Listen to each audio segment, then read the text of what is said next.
전 시간 이어서 또 계속 형용사적 용법 해요.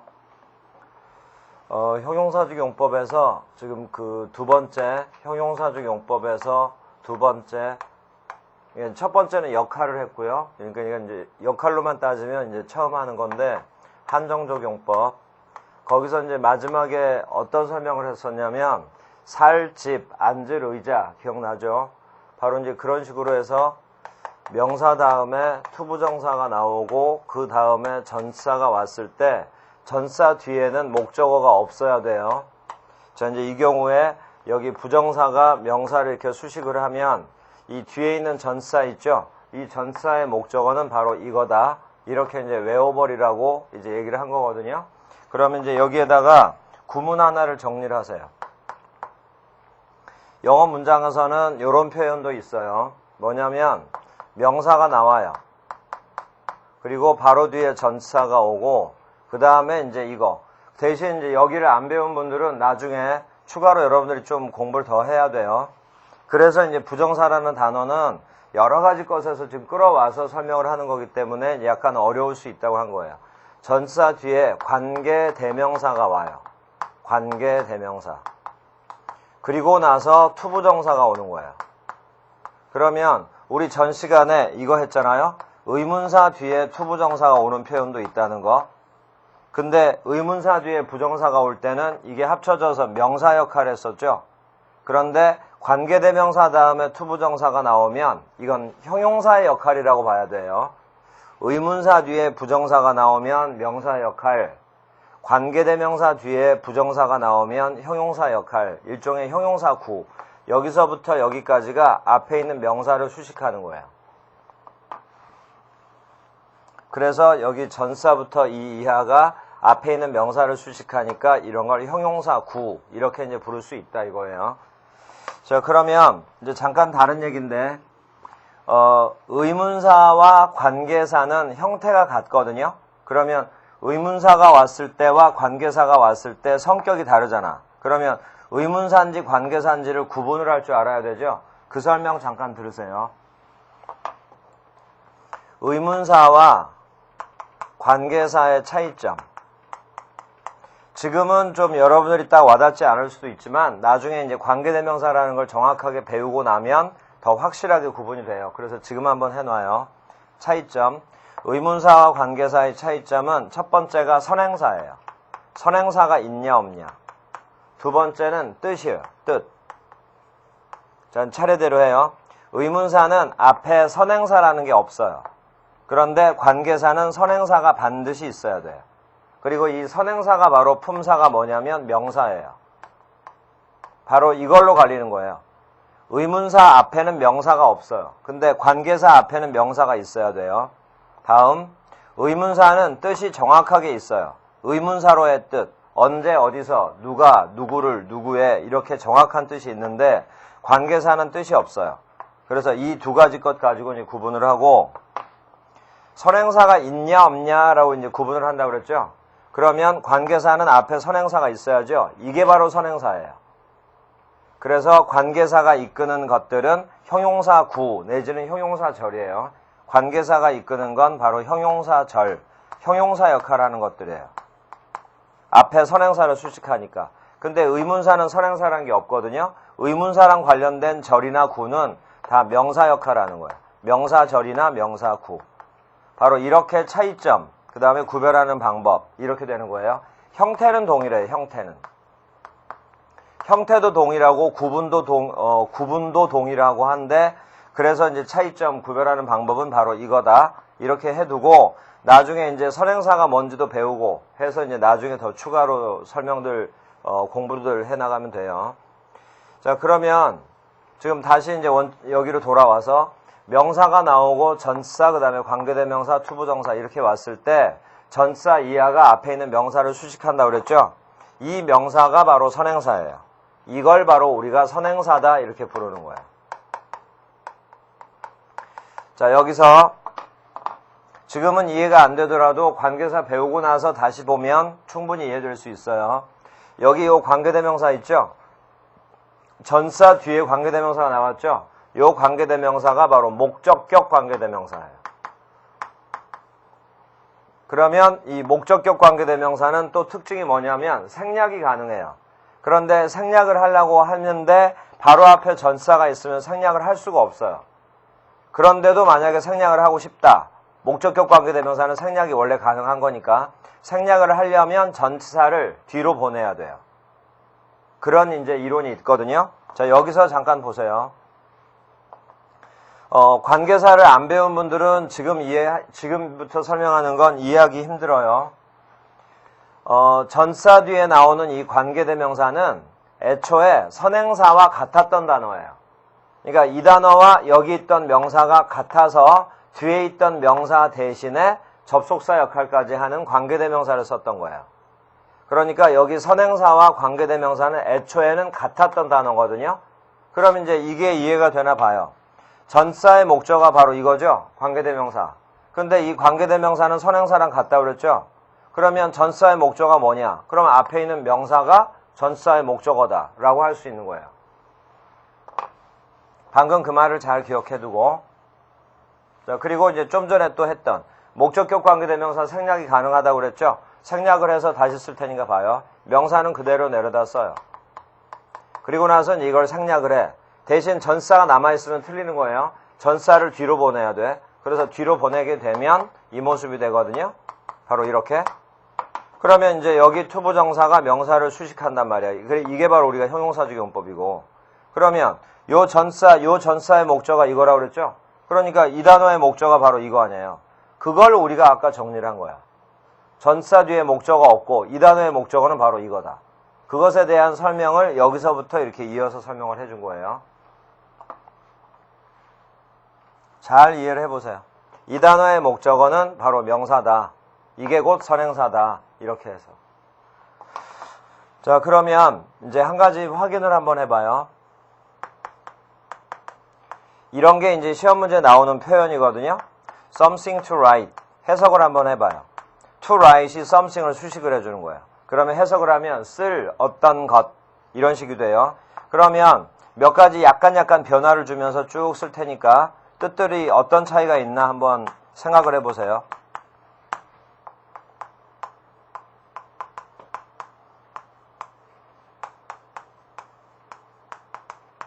자, 이제 이렇게 쭉 썼거든요. 그러면 어디에서만 차이가 오냐면 맨 처음 거는 전사가 없고 그 다음에는 전사만 이렇게 바꿨어요. 그러면 요 네 가지 표현이 비슷한 경우도 있지만 뜻이 다른 경우도 있거든요. 그러면 어떤 차이가 나냐? 해석을 할 때는 뜻구별이 안 돼요. 쓸 어떤 것, 쓸 것 이렇게 해석을 하는 거예요.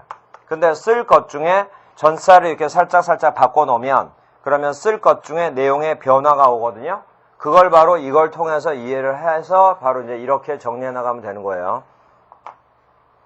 여러분들이 먼저 생각을 해보세요. 전사가 달라지면서 쓸 것의 종류가 변하는 거예요. 자, 이제 여기서부터요. 이제 배웠던 걸 활용해서 여기 with의 목적어가 뭐냐? 그러면 something이다 라고 했죠? 그럼 something을 여기다 써놓고 한번 생각해봐요. 어떤 것을 가지고 쓰다. 그 쓸 것이거든요. 무엇을 가지고 쓰다. 그래서 바로 something to write with 마지막에 with를 써주면 이게 바로 쓸 것 중에 필기도구를 가리켜요. 연필, 펜 이런 것들을 뜻해요. 다음 something to write on 그러면 on의 목적어가 바로 something이거든요. 그러면 어떤 것 위에 쓰는 거죠. 그래서 바로 쓸 것 중에 write on 이러면 쓸 것 중에 종이, 공책 이런 걸 뜻해요.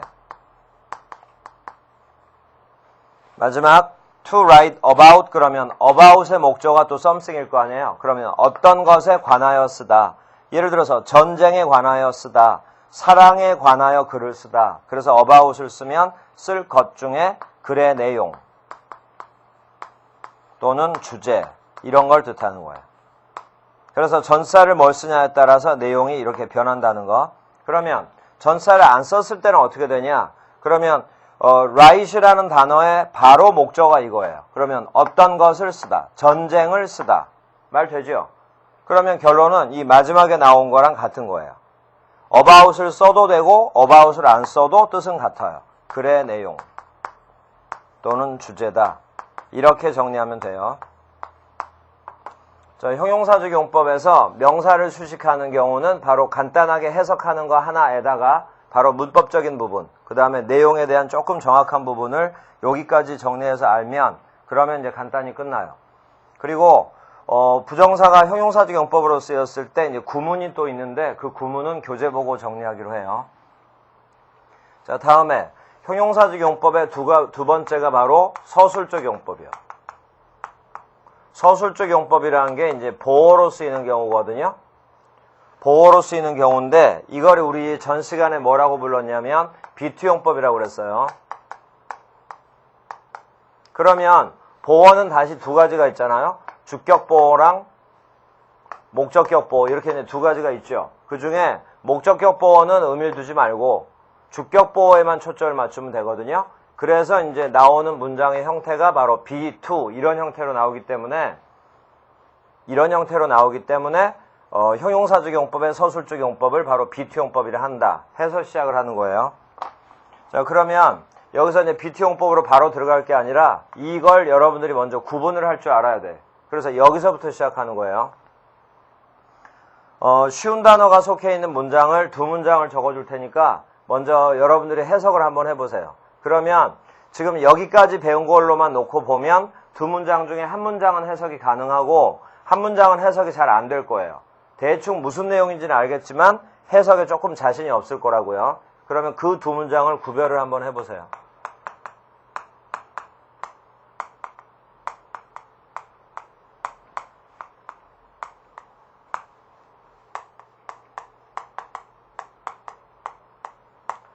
단어의 쓰임이, 단어의 사용이라든가 구조 같은 거 거의 엇비슷한 걸 일부러 골라놓은 거예요. 바로 이 두 문장을 여러분들이 구분을 한번 해봐요. 해석을 한번 해보세요.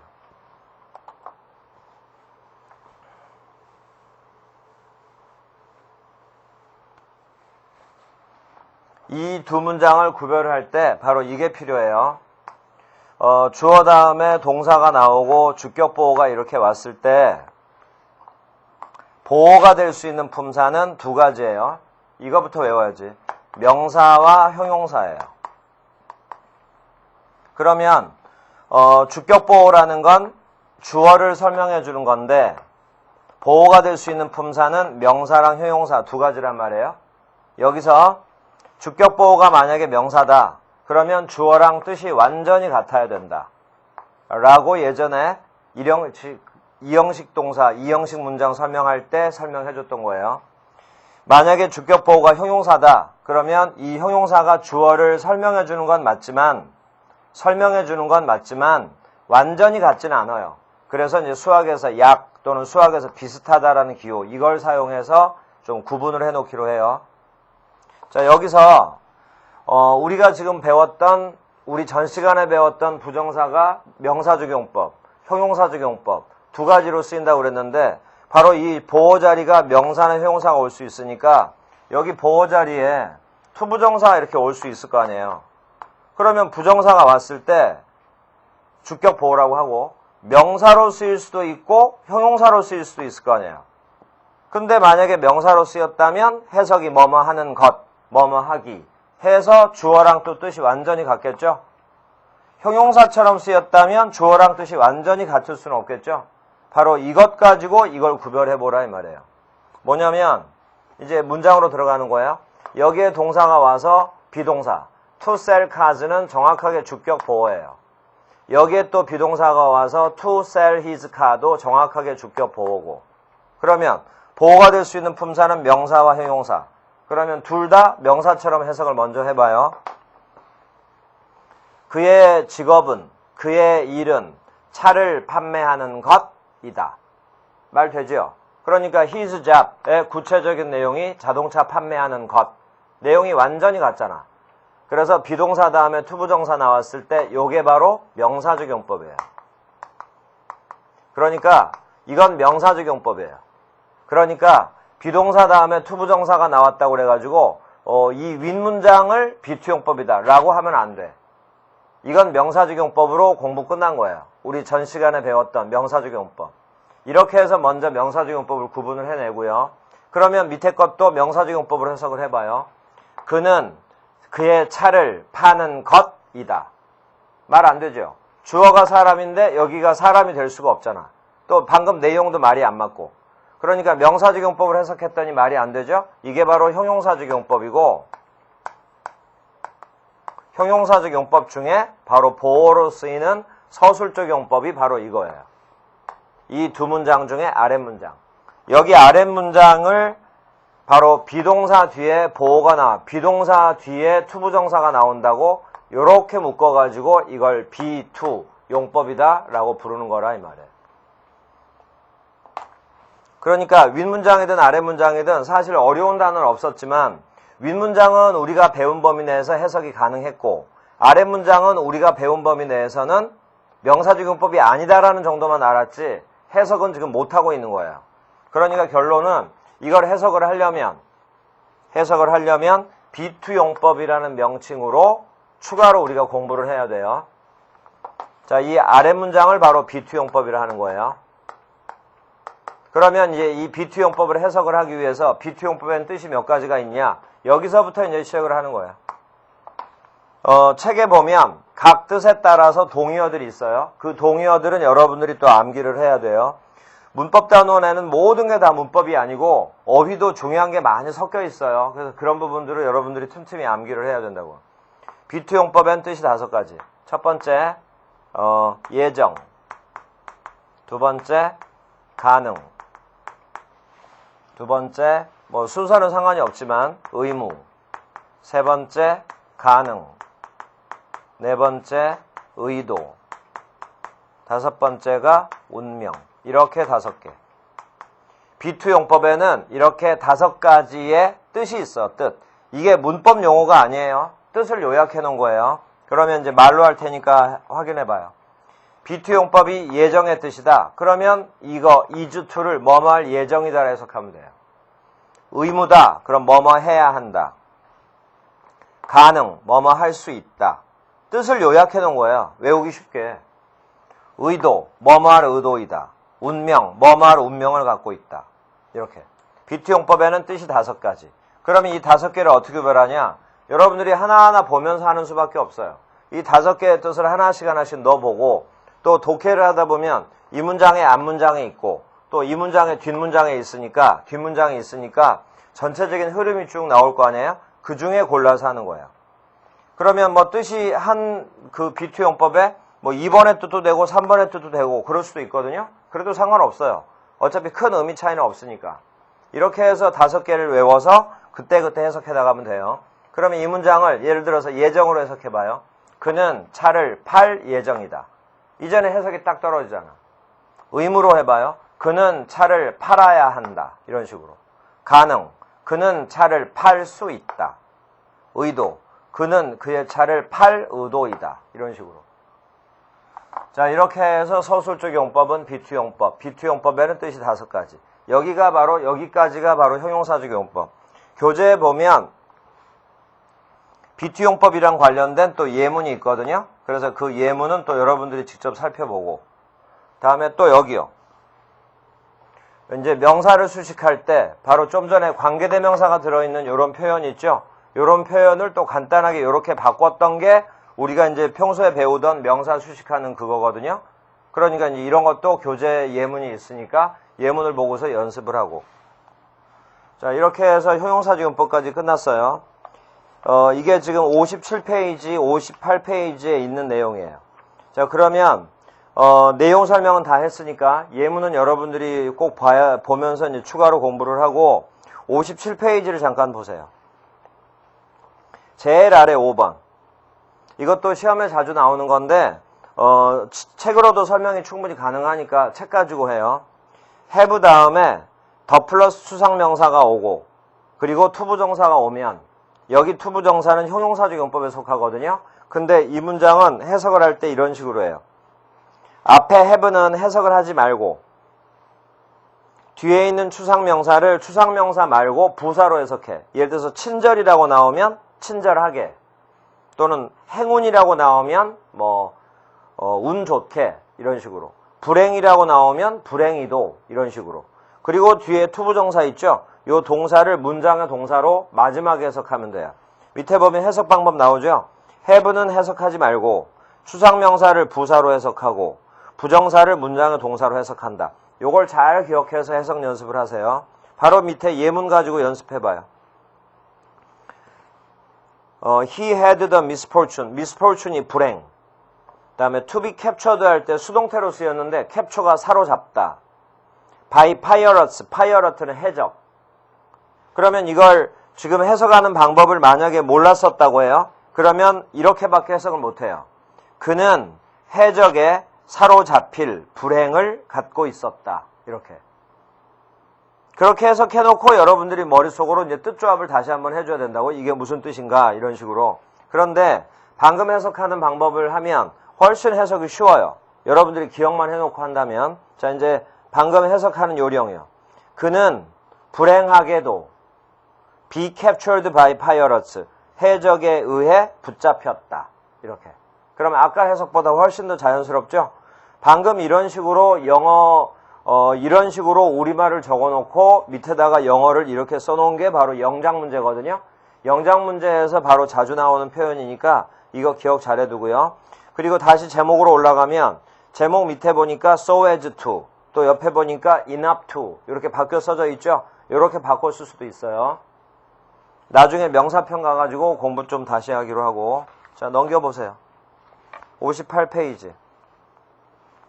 맨 위에 보면 이제 좀 익숙해진 표현이 나왔을 거예요. 뭐뭐 할 시간이다 라는 표현. 첫 번째 봐요. It is high time, 다음에 투부정사. 여기 투부정사가 바로 형용사적 용법이에요. 또 it is about time, 다음에 투부정사. 근데 그때 투부정사를 또 아랫줄에 대절에서 should 플러스 동사원형 쓸 수 있죠. 그래서 이걸 조동사에서 배웠고요. 또 바로 아랫줄 should 플러스 동사원형을 과거동사로 바꿔도 된다. 이건 가정법 과거에서 나왔던 거거든요. 그러니까 벌써 3번 정도가 반복이 된 거예요. 그러니까 이제 처음 배웠을 땐 생소하지만 점점 좀 익숙해지는 게 됐을 거라고요. 그러니까 영어 공부라는 게 바로 이렇게 돼야 돼요. 처음에는 어렵고 처음에는 금방금방 잊어버리는데 이런 게 여러 번 반복이 되다 보면 점점 눈에 익숙해지고 해지거든요. 이렇게 해서 어려운 부분도 여러 번 반복이 되면 그러면 이제 점점 쉬워지고 이해되어지고 이제 이렇게 하는 거니까 그걸 여러분들이 잘 알고 반복을 많이 해야 된다. 이게 외국어 공부의 필수적인 그 공부하는 태도예요. 그래서 이제 그렇게 알고 여기서 조심할 거 한 가지만 체크해요. 두 번째 줄에 should에다가 써놓으세요. 거기 should에다가 써둬요. 생략 못함. 자, 다음 앞에 보면 high랑 about이 나오죠. high와 about은 서로 바꿔 써도 되는데 그 세 줄 다 공통해. 아무거나 밑줄 쳐봐요. high랑 about을 둘 다. high와 about은 생략이 가능하다. 세 문장 다. high와 about은 써도 되고 생략이 가능하다. 이렇게 이제 여러분들이 정리를 해두세요. 자, 이렇게 해서 이제 형용사적 용법까지 끝났어요. 자, 다음에 부사적 용법.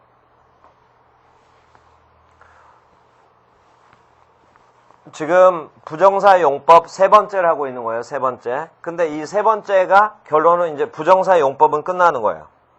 그러면 잠깐 정리를 해주면 이래요. 부정사의 뜻만 잠깐 정리를 하자면 첫 번째 명사적 용법일 때는 뜻이 이거였어요. 뭐뭐 하는 것, 뭐뭐 하기. to 플러스 동사 원형을 바로 이렇게 해석해라 라고 했던 거야. 그리고 이제 방금 배웠던 형용사적 용법. 형용사적 용법에서는 이제 다시 두 가지로 나뉘었죠. 만약에 명사를 수식한다? 그러면 이때 부정사를 이렇게. 뭐뭐 하는, 뭐뭐 할. 그 다음, 보어로 쓰였다? 그러면 이게 바로 비투용법. 그래서 비투용법에는 뜻이 5가지가 있었죠. 예정부터 운명까지. 자, 이렇게 이제 간단하게 정리하자면 이렇게 되는 거예요. 그리고 이제 지금 하는 세 번째. 부사적 용법. 그러면 부정사는 용법이 3가지잖아. 명사, 형용사, 부사 3가지인데 명사인지 아닌지 따져보고 형용사인지 아닌지 따져봤는데 명사도 아니고 형용사도 아니었다. 그러면 이제 마지막으로 그 문장에 있는 부정사는 다 부사적 용법이겠구나. 이렇게 이제 구별하면 돼요. 그러면 이제 또 거꾸로요. 부사라는 게 다른 품사와 어떤 차이가 있냐? 부사는 명사와의 차이점이 부사는 수식어기 때문에 생략을 해도 문장이 성립이 된다. 바로 이런 걸 가지고 명사와의 구별을 하는 거예요. 형태가 같기 때문에. 또 형용사하고는 어떻게 구별하냐? 부사는 명사는 수식 못한다. 그게 형용사와의 차이점. 그래서 이런 걸 여러분들이 활용을 잘하면 그러면 이제 영어 공부가 더 쉬워지는 거예요. 자, 그래서 이제 부사적 용법이라는 걸 구별했다고 해요.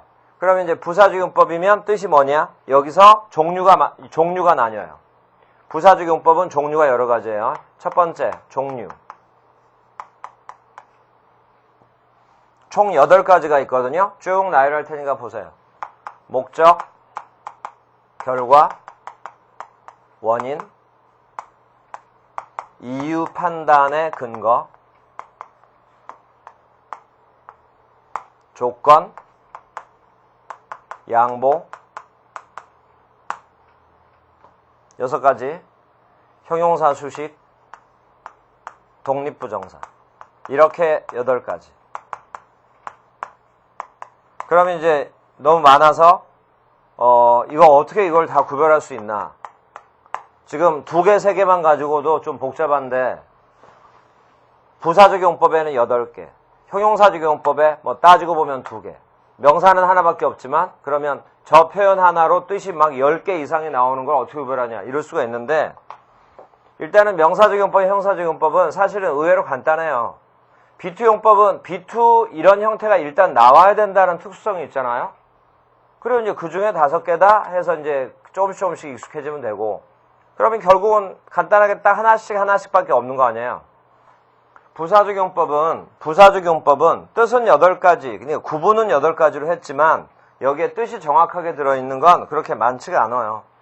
목적은 뜻이 정확하게 들어있어. 조건, 또 뜻 정확하고. 양보, 뜻 정확하고. 이 3가지 정도예요. 그래서 이 3개의 뜻만 외워놓으면 그러면 이제 뜻에 대해서는 다 배운 거고. 그러면 나머지는 어떻게 구별하냐? 나머지는 힌트가 되는 표현들이 있어요. 그 표현들을 가지고 여러분들이 구별하면 되니까 그렇게 가면 되고. 그러면 다른 것들은 그러면 뜻이 없는데 뭐 하려고 구별을 하냐? 이게 어떤 면에서 부정사의 뜻이에요. 부정사의 뜻을 이렇게 이해를 해주면 되는 거야. 우리말로 구체적으로 뜻 처리는 안 하더라도 부정사의 결과가 나오는구나, 부정사의 원인이 나오는구나, 이런 식으로. 마지막에 적어놓은 독립부정사. 이건 굉장히 중요한 수거예요. 그래서 책에 정리를 해놨기 때문에 이건 여러분들이 암기하는 거야.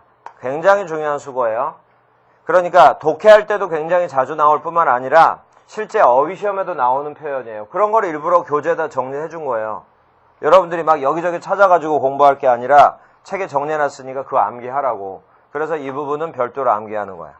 그러면 이제 총 8개 중에 독립부정사는 암기사항으로 일단 빼놓으면 나머지 7개가 되는데 그럼 이제 7개 중에 뜻이 정확하게 들어있는 건 3개.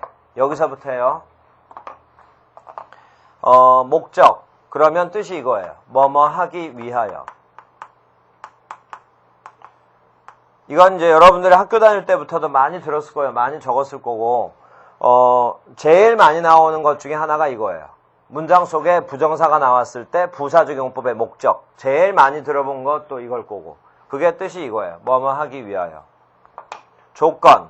만약 뭐뭐라면. 부정사에 이런 뜻도 있어요. 부정사가 부사적 용법의 조건으로 쓰였다. 그러면 이걸 가지고 만약 뭐뭐라면. 양보로 쓰였다. 비록 뭐뭐일지라도. 부정사에 바로 이런 뜻이 있다고요. 근데 이렇게 쓰고 나서 보니까 나중에 이제 여러분들이 또 접속사를 배우면 알겠지만 뭐뭐 하기 위하여란 뜻을 가진 접속사가 있거든요. 그게 바로 so that이에요. 만약 뭐뭐라면. 이건 우리 가정법에서 배웠죠. if. 비록 뭐뭐일지라도 though. 이렇게. 그리고 so that, if, though는 또 공통점이 하나 있어. 다 부사절 접속사들이에요. 부사절. 그러면 so that이 이끄는 절, if와 though가 이끄는 절이 부사절이죠. 그리고 이 접속사의 뜻을 투부정사가 갖고 있죠. 하기 위하여 뭐뭐라면 뭐뭐일지라도. 그러면 이랬던 부사절을 그냥 간단하게 투부정사로 바꿔버릴 수도 있는 거야. 이러면서 우리가 문장 전환 연습도 하는 거야. so that이라는 접속사가 이끄는 부사절, if나 do가 이끄는 부사절, 이것 부사절.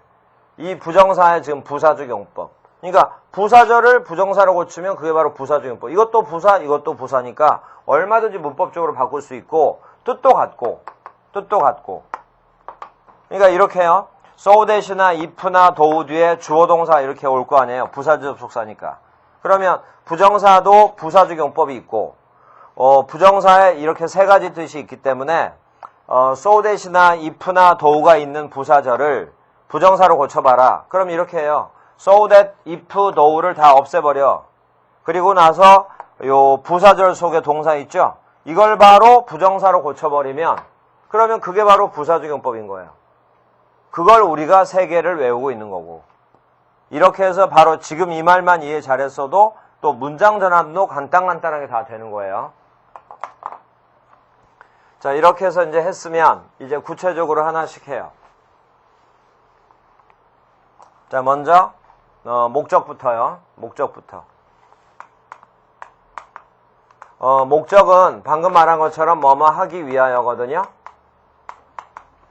그래서 이제 동의어가 접속사 so that이다 라고 했는데 이건 교재를 보면 이것에 또 동의어라든가 반대말 표현들이 교재에 쭉 정리가 돼 있어요. 그래서 그걸 여러분들이 또 암기를 해야 돼. 그리고 이게 여러 단원에 걸쳐 있는 거예요. 그 동의어들 쭉 적혀 있고 반대말 쭉 적혀 있는 게 접속사와도 관련되고 또는 동명사와도 관련되고 조동사와도 관련되고 여러 가지로 관련이 되니까 이런 부분들을 여러분들이 잘 외워두면 또 여러 가지 단원에서 암기사항들이 같이 외워지는 거예요. 자, 그래서 이건 교재에 정리되어 있으니까 여러분들이 암기하고 뜻 정확하게 돼 있고 다음에 결과.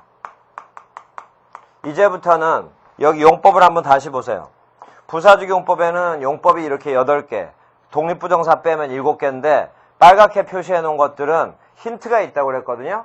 그러면 그 힌트가 뭐냐? 그걸 우리가 공부를 해야 되고 조건하고 양보는 뜻도 분명하면서 힌트까지 있어. 그러니까 더더욱 쉽게 여러분들이 구별할 수 있어요. 자, 먼저 결과부터. 부사적 용법의 결과는 힌트가 뭐냐면 바로 이 단어를 외워두세요. awake, live, grow up. 이런 게 문장의 동사 자리에 나오고 뒤쪽에 부정사가 나올 때 이것 뒤에 부정사는 부사적 용법의 결과다. 자, 또 이제 아래로 쓰세요.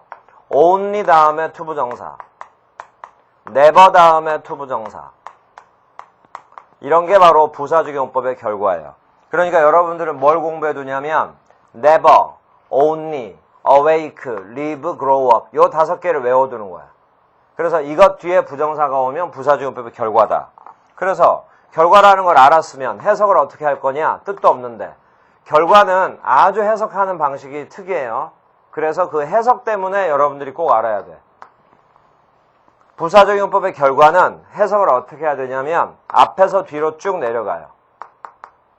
앞에서 뒤로 차례대로 해석해. 이게 무슨 말이냐면 예를 들어서요. 문장의 동사가 있고 뒤에 이제 투부정사가 이렇게 나왔다고 해요. 그러면 대부분의 부정사의 용법 그리고 영어 문장의 대부분은 해석을 어떻게 하냐면 문장의 동사가 있고 다른 어떤 형태들이 나왔을 때 다른 걸 먼저 해석을 한 다음에 문장의 동사를 마지막에 해석을 하는 게 대부분의 영어 문장의 특징이거든요.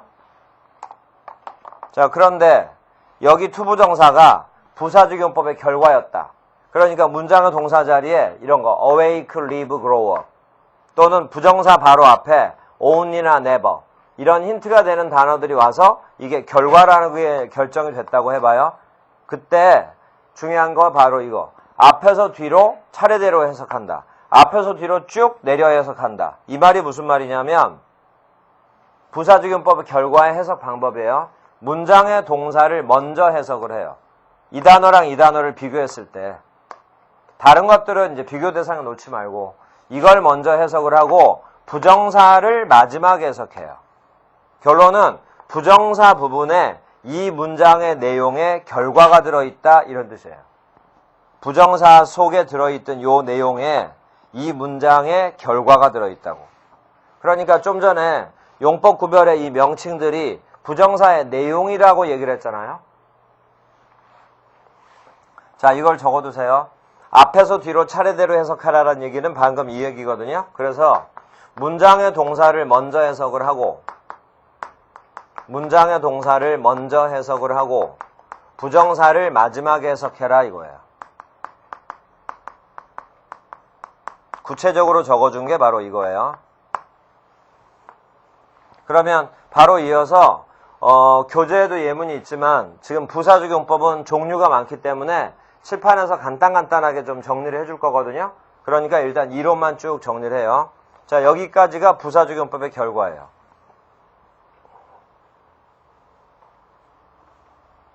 그리고 부사적용법의 결과에는 몇 가지 암기사항이 또 있는데 이거는 일부러 별도로 다른 데도 뽑아놨거든요.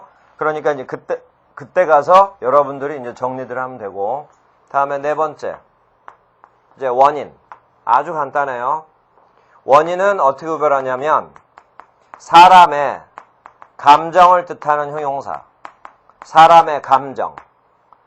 기쁜, 슬픈, 실망한 이런 거. 사람의 감정 형용사. 뒤에 부정사. 그러면 내용이 이해되나 봐요.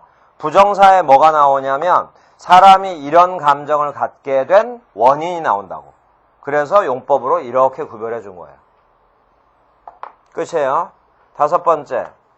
네 번째랑 다섯 번째는 사실 비슷해요. 다섯 번째. 이유 판단의 근거. 이유 판단의 근거라고 그래서 바로 요게 특징이에요. 추측용법의 조동사. 여러분들이 공부를 꾸준하게 했으면 그래서 이제 예전에 부정사 수업을 듣기 전에 1장부터 5장까지를 좀 총 복습을 해놓고 부정사를 들으라고 하는 게 바로 이런 거예요. 추측. 이러면 여러분들이 뭔가 생각이 나줘야 되거든. 근데 아무 생각이 안 나면 완전히 여기서 또 새로 공부하는 기분이 든다고요. 근데 부정사에서 조동사에서 제일 강조 많이 했던 게 바로 이거예요. 조동사. 추측용법의 조동사. 뒤의 부정사. 그러면 이제 기억이 나나? 좀 이따 생각을 해보고. 또요. 감탄문. 감탄문 속의 부정사. 이런 것들이 이유 판단의 근거인데 이제 이해를 해봐요. 추측용법의 조동사는 좀 이따 적어줄 테니까 이제 그런 조동사가 나왔다 치고 이렇게 추측을 했잖아요. 또는 감탄문. 뭔가를 감탄했어. 정말 친절하다. 또는 정말 어리석다. 감탄을 하고 추측을 하게 된 판단 근거가 부정사에 나온다 이 말이야. 이렇게 추측을 하게 된 근거가 부정사에 나와. 이렇게 감탄을 하게 된 근거가 부정사에 나온다고. 자, 추측용법의 조동사 해봐요. can이 부정문과 의문문에서 그 다음에 may, 그 다음에 must. 이것들이 바로 추측의 뜻으로 쓰인 조동사들이죠. 이것들이 감탄문, how나 what으로 시작하죠. 바로 이런 것들이 여러분들이 떠올려주면서 부정사하고 같이 공부가 돼줘야 정리가 하나씩 되는 거예요. 자, 이제 확인하세요. 생각이 안 나거나 그런 분들은 지금 빨리 적어놓고 다시 암기를 해요. can't가 추측의 뜻일 때 뭐뭐 일리가 없다. 뭐뭐 일리가 없다. may가 추측일 때는 뭐뭐일지 모른다. must가 추측일 때는 뭐뭐임에 틀림없다. 이렇게. 자, 그러면 이런 식의 이제 힌트가 있단 말이에요. 그럼 다시요. 이유 판단에 근거했죠? 지금 원인 했죠? 그 다음에 결과 했지. 목적에는 힌트는 없지만 우리한테 뜻이 제일 익숙한 뜻이고 이렇게. 그러면 이제 또 다음에 배워야 될 게 조건과 양보, 또 형용사 수식. 이렇게 이제 하나씩 배워 나갈 거예요. 자, 그런데 부사적 용법의 결과에서 요거 하나만 적고 나머지 용법은 또 다음 시간에 하기로 해요. 좀 전에 결과에서 only하고 never를 이렇게 아래로 적어놨죠? 이제 결과일 때는 이걸 이제 어떻게 해석하냐? 그걸 옆에다 써주려고 지금 하는 거예요. 이유 판단의 근거와 원인에 대한 설명은 다 끝났고 부사적 용법의 결과일 때 only 다음에 투부정사가 나오면 결론은 여기서 해석을 끝내라고 그랬죠? 여기서 해석을 끝내라고. 거기에 결과가 나온다고. 부정사를 마지막에서 가라고 그랬죠? 자, only 해석하는 걸 잘 들어요. only를 뭐로 해석하냐면 그러나라고 해석하면 돼. 해놓고 이 단어를 여기서 동사로. 주어는 앞에 거 끌어다가 쓰고 동사 이런 식으로. 해석을 이렇게 하고 문장을 이렇게 바꿔 쓸 수도 있어요. 다음에 never 다음에 투부정사 왔을 때도 마찬가지야.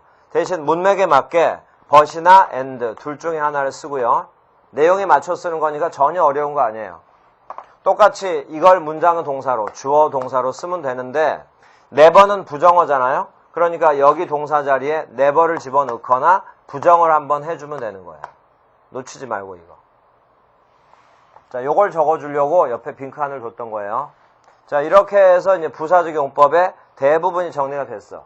그러면 이제 다음 시간에 또 간단하게 조건, 양보, 형용사, 수식 이거 설명을 하고 그 다음에 이제 방금 배웠던 것까지 다시 한번 복습을 할 거거든요.